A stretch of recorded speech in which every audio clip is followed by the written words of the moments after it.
Hi everybody, good afternoon. I am very sorry for the late daily halacha today. We are not going to miss it, so we're going to make sure that we have the daily halacha. And we're going to try this week to talk about the arba'at minim, which means the 4 species that we have a mitzvah in the Torah to take and shake during the holiday of Sukkot. So we're going to focus today on the Ethrog.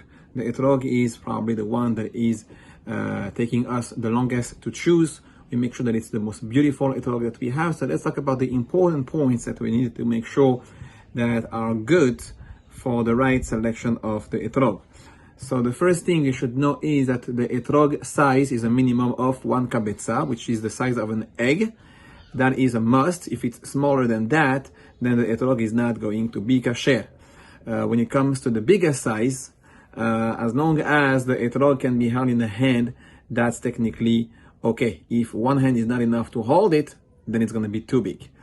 Also, let's talk about the morkavut, which means the concept of the Ethrog being sometimes drafted from not an original and pure species, and it could not be Ethrog. It's a mix with Ethrog and lemon, so that's also going to be a problem. So we have to make sure always to buy Ethrog with a hashgacha, reliable supervision, to make sure that there is no problem that the Ethrog is a real pure Ethrog.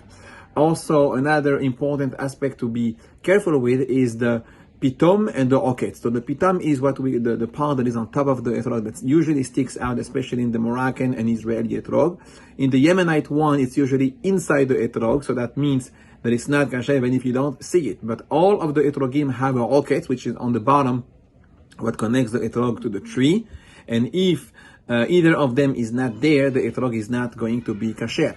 Something also very important to make sure in the Ethrog is that it's not haser, which means the Ethrog is completely whole and full and nothing is missing. Sometimes people are trying to remove dots, and by doing that, the Ethrog might be peeled off, and even haser kol shehu is a problem, it's pasul. So we have to make sure to not touch the Ethrog and in a way that it may be missing some part of the Ethrog itself. Okay, so that's the next part. And the last one that is probably also very, very important to make sure is the color of the Ethrog.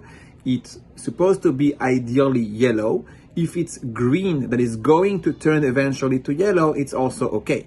But any other color is not going to be okay. Even if it's a green, for example, that is going to remain green the whole time and not eventually turn yellow, that's also going to be a problem. On this, I wish you all an amazing day.